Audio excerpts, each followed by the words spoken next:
Welcome to Energy Amplified on Green Ink Radio. Subscribe to our email list to receive updates, freebies, event notifications, and online courses. Like us on Facebook. Follow us on Instagram and Twitter, Green Ink Radio.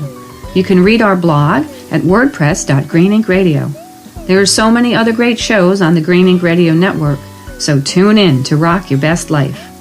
This is Marlisa, and Energy Amplified brings ancient wisdom together with modern science to explore the subtle and not-so-subtle energies of our everyday world. My hope for you is to use this information to connect more fully to yourself and the world around you to help bring about positive change. Today's episode is called The Heart of Our Matter, and the matter that I'm referring to is that of the human form. And since the hot topic of February is the heart, I thought it'd be really fun and intriguing to talk about heart energy. And the subject is so daunting that I wasn't really quite sure where to begin. So I just closed my eyes and I asked myself what I would want to know first, and the first thing that came to mind was the symbol, that iconic pictogram. Like, where is that from? What's the origin of that? And I found that it was a really very mysterious origin because there were lots of different sources and there were sort of discrepancies between a few things, and it really doesn't matter because boy is it in full swing now. I remember how many hearts did we cut out during our grammar school Valentine preparation days, and everywhere you look, when you want to think about love, the heart just shows up everywhere. So, back about the 4th century, there were 2 plants that were connected to the heart. The mandragora plant, which was a Mediterranean plant that they used for contraception, and the silphium plant, also used for that. Both plants were also used for different things. The silphium plant was used for the madness of love, which is probably why they had it used for contraception. And the mandragora plant was used for pain reduction, and they actually used it medicinally before surgery as a numbing element. So those plants both were used. The silphium plant is giving more credit because the leaves of the silphium plant resemble a heart, as do the pod. But when it shows up as a symbol for romantic love, that's about the mid-1200s, and it showed up in a miniature art. So there it starts to become more associated with love, and then it's just full-blown grown into the icon. And the heart represents so much. There's so many different things that come to mind when you say the word heart. I can't even imagine how many different places people will go with it. Although when you talk about love and you talk about emotion, the first word that almost always comes to mind is the heart. So let's talk about emotion and the human heart. It's the most sacred center in ancient tradition, sacredly so that it's usually not accounted for and not used. It's the center of feelings and emotions. And then you might have come across the old phrase, think with your heart and feel with your mind, kind of reverse the process a little bit. And I haven't come across it actually that much, but when I do think about that, I almost hit a wall because I'm just so conditioned in my own mind to feel with my heart, or at least relate to that in the language of the heart. So emotions, what are they? And the power of those emotions pretty much drive us throughout our lives. I remember, I'm just backing up a little bit, when I was learning Reiki, the very, very first thing that struck me about the very first day I was exposed to the concept of Reiki was that you shouldn't put your hands over the heart, that the heart energy is not to be disturbed.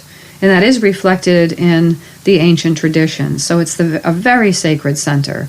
And the chakra system, it's the 4th chakra up, and the lower 3 are closely associated with the power of human emotion. And when you get up to the heart, it's skipped over. So I wonder why. When you go up above to the higher chakras, we begin to process with the intellect and the mind and the thinking elements. So the lower 2 centers are the primary experiences that drive us forward. The 5th, 6th, and 7th chakra focuses and directs our emotion. So the whole system is processing. And when we're overwrought with emotion, our energy becomes very scattered. It's very hard to move in one direction or the other.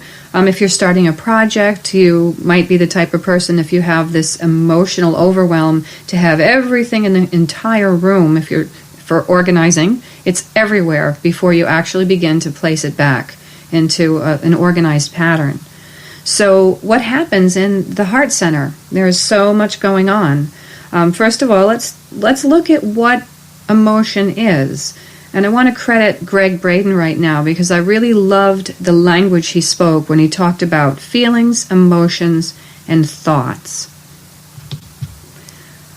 I never really considered too much the difference between a feeling and emotion. And I was delighted to be perspectively changed with Greg's thought process about a feeling being the union of an emotion and thought, and that the heart center is actually the feelings processing center. It holds the language that we speak to the outside world. And for those of you who are aware of the unified field, it's also called the mind of God, Stephen Hawking's, or quantum hologram, or nature's mind. There is an outer part of our energy connected to the inner source. So there has to be a language that goes from the inside to the outside because we're all connected. If you're going to base your theories and the way that you think and your foundational beliefs on the unified field. And there's a lot of scientific proof. And I encourage you to go out there if you have an interest in it like I do. It's just simply fascinating. I just love scientific proof that we're all connected. And just how directly we're connected is just insane. It's just so exciting, and it's wonderful to see how we can create positive change. And I'll talk about that a little later. So we have these feelings, and when we're overwrought with these feelings, it can get a little chaotic. We have to do something with these feelings. We have to channel them and direct them. So we bring the thought in. So we have an emotion that it's like an ocean. It just washes over you when you're experiencing an emotion. You bring your thought process into that, and what you get is a feeling. And that feeling is processed in the heart, which we are discovering with modern science is far beyond our greatest dreams of understanding with proof what's actually going on. A typical thought of mine when I think about the heart and an emotion is, how do you know when you're in love? Since we're talking about the heart and it's February, began to ask people when I was preparing for the shows. I wasn't quite sure which direction to go in. How do you know you're in love? I'd like to hear those stories. And by the way, Rhonda Spaziani, Spaz on Health, has a really great show right now where she interviewed people talking about how they knew and what that looked like for them. So how do you know you're in love? And the most typical answer, and probably the only answer I heard while I was asking was, after a short silence, you just know. Well, there's that big blank space in between thinking it and then languaging you just know what's happening during that process. The heart is a sensory organ. It decodes information, which enables it to learn, to remember, and to make independent functional decisions.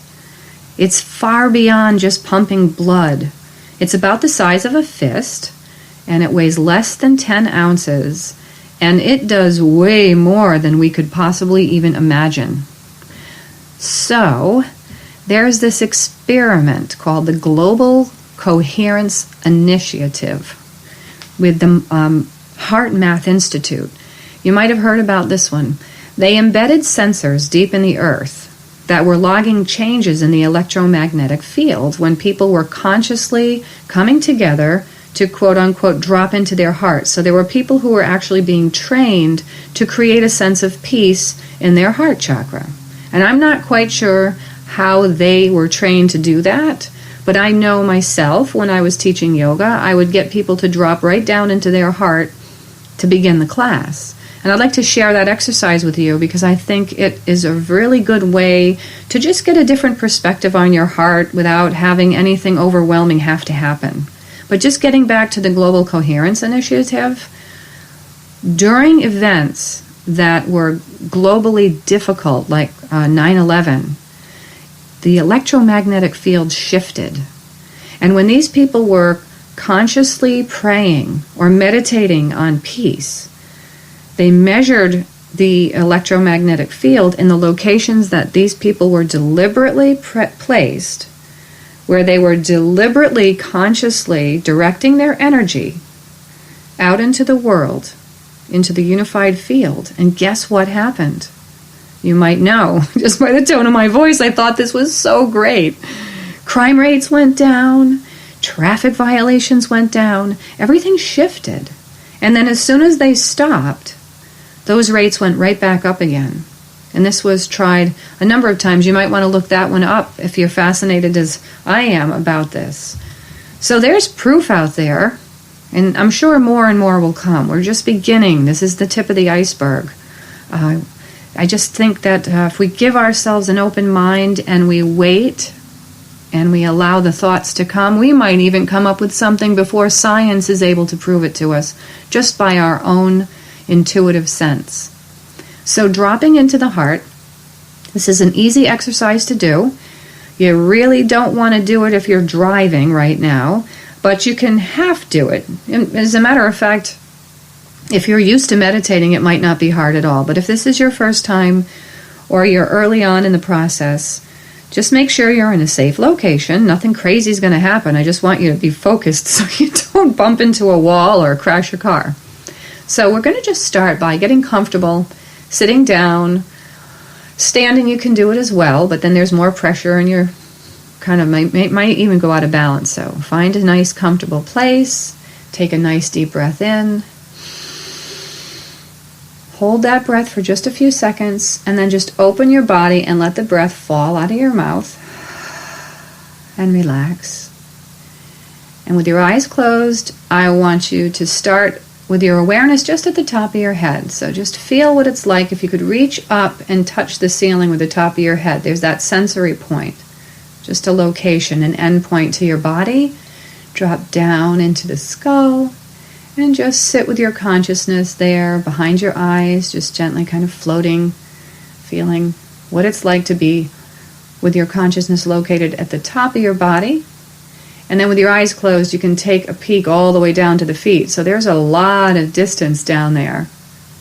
We're going to drop down into the throat. You can actually swallow if you want to bring your physical attention to the throat chakra and the throat area. This is the seat of will, personal will and divine will. And then let's get down into the heart area. This is my favorite part. Very simple. Without thinking, just sort of feeling or getting your first response, just imagine how big your heart is right now. Does it feel big? Does it feel like it's taking up the whole chest cavity? Or does it feel very small? Or does it feel somewhere in between? And then what's the space around your heart feel like right now? Does it feel like you're a planet in the great universe and the lungs are like Pluto way out there? Or are you really close in? Is everything cramped and crowded around the heart? Or do you feel relaxed and at ease and everything is kind of spacious and comfortable? And then take some time to just feel the rhythm of your heart. So take a few moments. See if you can just jump on the rhythm with it. See if it's beating fast or slow, consistently. Is it so quiet and in disguise or hiding that it doesn't want you to hear it? Your mind, that is. Or do you really feel it? Is it pumping hard and almost pounding at your chest? Or somewhere in between? And then just think about the intensity of the heart and see if you can sense anything else, familiar or unfamiliar, about that heart area.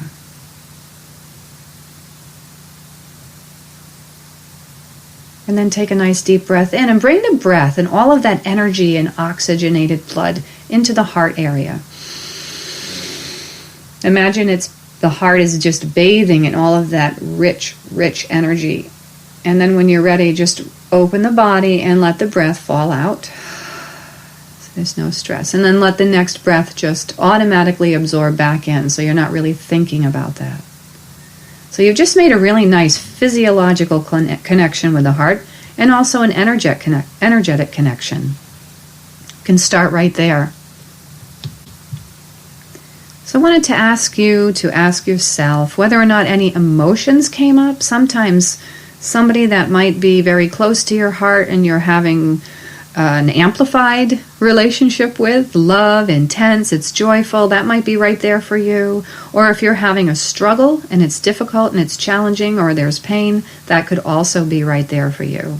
I find with me when I do this exercise, if I'm in a very balanced, grounded space and I come in to connect with my heart, nobody else usually ever shows up. It's just me and my organs. So it'd be really interesting for you to find that out. And you can use this exercise whenever anything is happening or nothing at all. It's good to take notes and see if there's a difference with your heart rate and any emotions that come up, or whether you're feeling relaxed, and see what comes up then.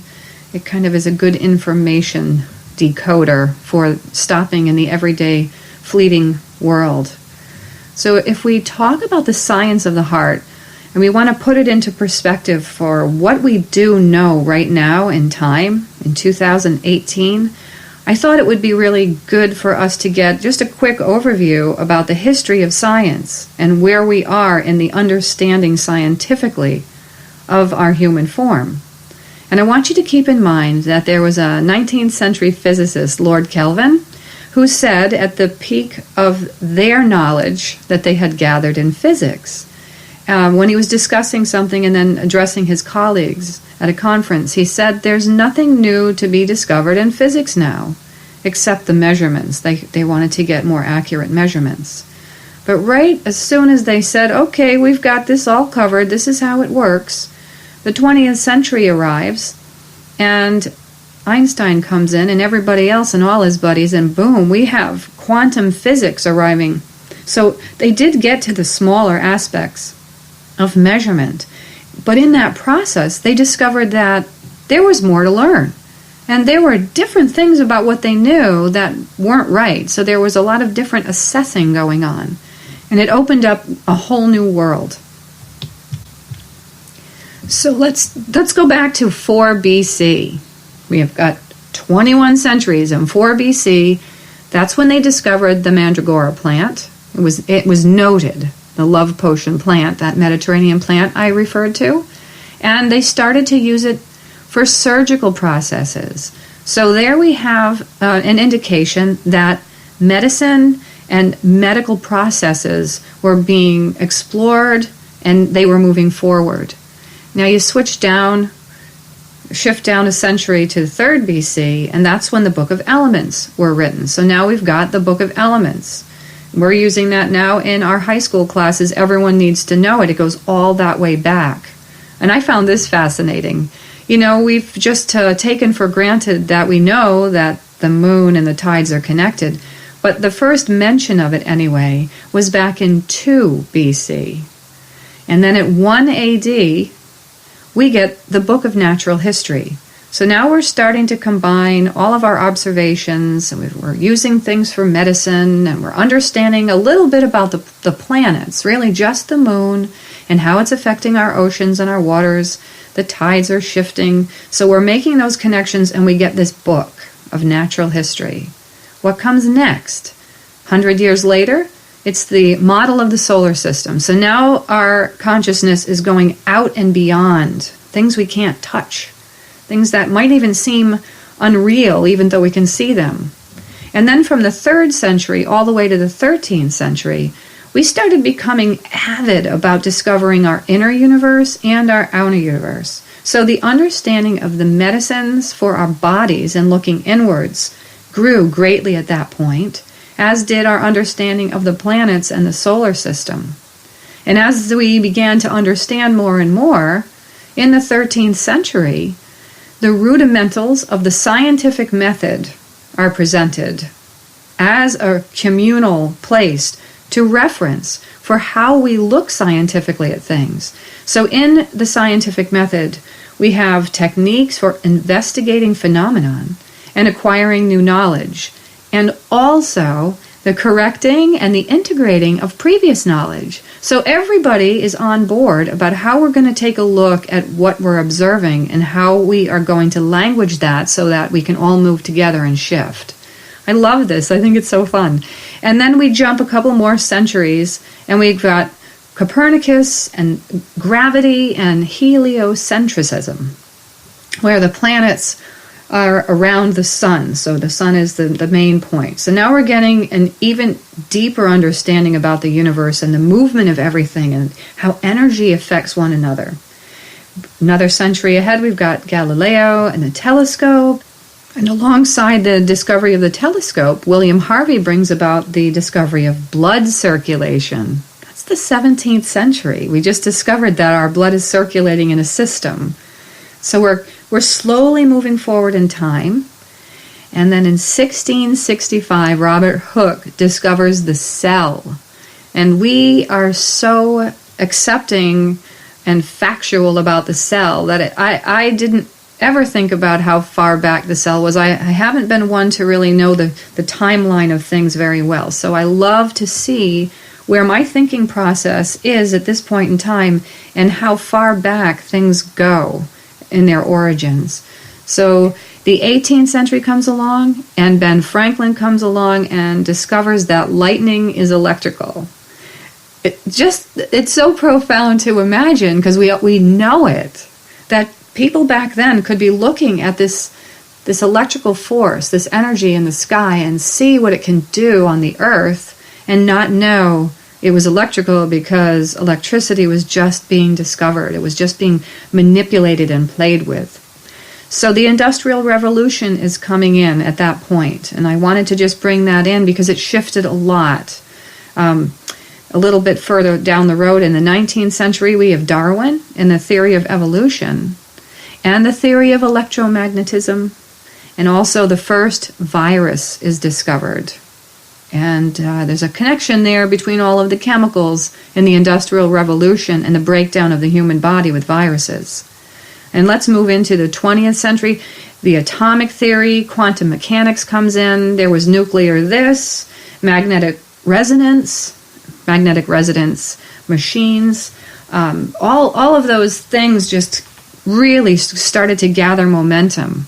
And the Human Genome Project was started. So here we start looking at the global overview of our DNA and the origins of where we all came from. That's in the 21st century. So we've really moved quite rapidly. And after the Industrial Revolution, with machines taking over physical labor, now we move into that age of technology and information, and everything is going so fast. It's only a matter of time before we really, really can catch up to where the ancient wisdom that we once had and knew and shared and maybe lived by and then got broken off from somewhere. Greg Braden was really good about pointing out that there was the ancient wisdom records, and two things happened in the 4th century. The burning of the library of some ancient books. There was another incident where we just lost the connection between all of this ancient wisdom. Now we're catching up again. So we had that break, and we were on our own, and perhaps that gave us the road to science. If we could run just by intuition alone and trust that and not need proof all the time, we might be in a different place than we are today. But we're not. We're here, and I'm so grateful we do have science, because there's so many things in my life that I have been able to feel and know, like when you're in love, knowing, and just knowing not to go down that road when you should go down another road typically, and there was an accident there. You know, all of these things that people can call coincidence, and when again and again and again, when they keep continuing to happen, and you just know, you can't explain it. So now we have science, and that's really what I love about energy and the amplification of, because when things get really big, we can look at them really easily, and we can use that energy to make wonderful things happen. Let's bring a little science into this equation right now. So, DNA conformation, or the shapes of DNA. Did you know that when we choose to elicit very specific emotions and feelings, we have the internal technology, which is the heart, the language of the heart, being able to process all of this. We have this technology internally to change the way our DNA functions in our bodies, and also to communicate, as I mentioned earlier, to the outside fabric of our lives, the stuff that we can't see, this electromagnetic field. So HeartMath did a study, and they took a DNA strand, and they realized that when you elicit positive emotion, the DNA strand relaxes. So love and compassion, it actually relaxes the DNA strand, and it strengthens the immune system. So there's the road to healing right there with the positive emotion. And I'll bring in therapeutic touch, and I do energy work. So when that positive energy is being transferred between two people, can you imagine the amplification there for healing? The potential is far greater. But it's so interesting to know that the DNA strand actually relaxes. And opposite that, when there's an illicit negative emotion being applied to the equation, the DNA strand contracts, and that will deplete the immune system. So DNA communicates through the emotions that are processed through the heart, that field, the electromagnetic field, which, by the way, is the strongest amplitude that you can measure in the electromagnetic field from the human body. The heart has a 60 times greater field and amplitude than the brain. Because we often try to process our emotions strictly with the brain, and we think about everything, and we analyze everything, and we try to process the linear course of events around an emotion, I would think that all of that work would cause a great amplification of the electromagnetic field around the brain. So if that's the case, can you imagine what's going on at the very deepest levels? That there's a 60 times greater field and amplitude in the heart and from the heart. So we can detect and measure that field from several feet away from the human body. It's huge. And then what they've also discovered, HeartMath has been able to measure, that there's a transference between two people with the energy field. And there comes in the therapeutics of touch again. So let me just reiterate that self-regulated positive emotions can be beneficial to us, like the power of prayer and meditation, just the power of love alone, of sharing and opening and being close to someone. I remember the first time I actually physically felt that transfer of energy, and it was shocking because I was just beginning to explore energy, and I gave someone I loved so deeply a hug, and I said, let's exchange heart energy. And I always just did it as if I knew it was going to happen. But what a surprise. I think I actually gasped when I felt the heart energy just being exchanged. And my father is very ill right now, and it's been a really good exercise for us. When I want to connect to him, I've been saying, okay, come here and come get a heart exchange. And he says he can feel it. I believe he can, because when he says it, it's at the exact moment that I feel the transfer. So play around with that if you like. If you have someone you love, just hold on to them tight and really focus. Bring your consciousness into your heart region, right underneath your collarbone connection, where that little dip in the top of your sternum is, and just a little bit below. And just see if you can feel something change, or imagine it to begin with, because that's the greatest way to get in there. I have a lot of doubt myself when I'm exploring new ideas, and you got to be skeptical, right? You just can't take everything and accept it, and then, well, you can, but you might get a more concrete foundation. So play along with that one. So I was talking about the transference and the heart energy and this field around the heart, and how wonderful it is that we actually now can measure it, and we can elicit specific emotion to change the outside world. There are so many things that can happen. Another great experiment was Dr. Cleve Baxter. DNA communicates through emotions, through that to and through the unified field. There was an experiment Dr. Cleve Baxter did where there was taken some DNA, and another sample of DNA was placed in a separate location, one sample in Los Angeles and the other in Phoenix. The on-site DNA changed simultaneously and equally in the off-site DNA when the DNA subject was triggered with certain emotions. So certain emotions changed that DNA like we had already talked about, and at the same time, the DNA in the Petri dish, miles and miles and miles away, had the same changes. So the field is there. And it's fascinating to think that this can happen. The phantom DNA has the same behavior as the DNA coming from its origin. So there's something within us that's linked directly to the emotions of our bodies, and our thoughts and feelings and emotions, which are processed in the heart, transcend the limits of time and space. Isn't that awesome? And our current science understands this today as such. And when we bring this whole discussion full circle, we have so much to work with. And I say, why not just trust that the information that we have now is good enough?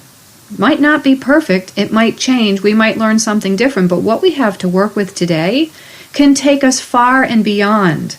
We can create a world of peace, we can heal our bodies, we can really truly love the people around us, despite our pain and our sufferings and our sorrows. We can really bring it together. We have tools now, and we have science to back up the fact that these things are real, and that the heart center, this sensory organ, can process things at such deep levels. It knows. The heart really does know. And I want to just end the show today with a cleansing for the heart. So it's very similar to the exercise where we dropped into the heart. And since we're very present, let's take a moment, close your eyes, get comfortable, try to recall and bring up that feeling of when you connected to your heart and its size and shape. So take a deep breath in. Relax, open the body, let the breath fall out, soften, open, expand, amplify. And then connect to the heart. Take a quick peek at it. We don't have to get really very detailed about it. We just want to reconnect with the heart. And now I want you to imagine that the top of your head is open to the universe. And that pouring down is a shower of cleaning agent, whatever kind you want. I really want to be careful here because I always just go with white light. I love it. It's very simple and plain, and to me it represents fresh and clean and cleansing and purifying. So whatever kind of image you can give to energy coming in through the top of your head as if you're in the shower, and let that just run on the inside of your body. Instead of a shower water running on the outside, you're taking this energy and you're pouring the shower water into the body, all the way down, as we went in the beginning of the other exercise, through the skull, cleansing and washing that, and then down through the throat. And then just take a second before it hits the heart to just throw a color in there, or just to sort of take a look at the heart in terms of a black and white. Do you see it? Is it clear? Is it spotty? Doesn't matter. Don't judge it. You just want to imagine a preset on what it is you're cleansing out. So how hard or heavy does the heart feel? And then open up the dam. Just let all of that cleansing energy wash right down over the heart. And just let it go. Just take a few deep breaths here. I'm going to give you some time. So as you're breathing, this energy is purifying the heart center. So take a deep breath in again, consciously.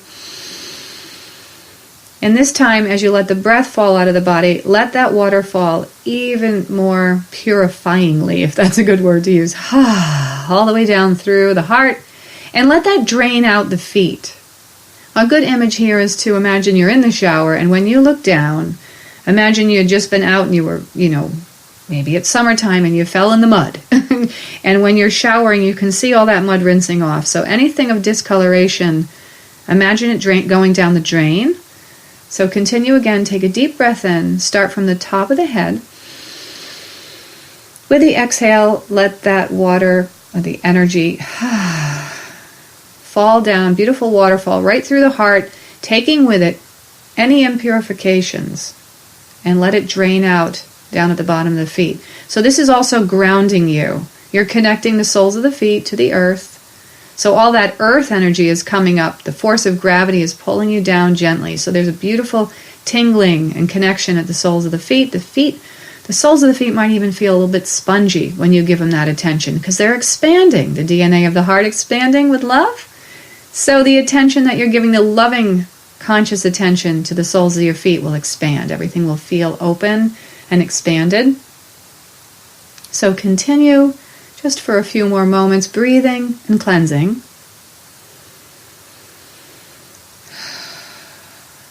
Easy, open, expanded. And then when you're done, when it doesn't seem to have any more impurification running off through the drain at the bottom there, just close off the top of your head, seal it right off. Imagine that the water is turned off or the energy is stopped. It's always there for you as a constant source, but you want to get your own personal energy around you shut off. I like to imagine that I'm just in an orb or even a plastic bag. If it's really hard to think about energy, a plastic bag is solid. Just know it's breathable so you don't feel claustrophobic. And there you go. So I hope that this celebration of the heart and deeper understanding perhaps for you of heart energy can move through you into your subconscious, and you can take it with you into your life and feel much better, heal deeper, love more fully, and celebrate life. Thanks for joining me on Energy Amplified on greeninkradio.com.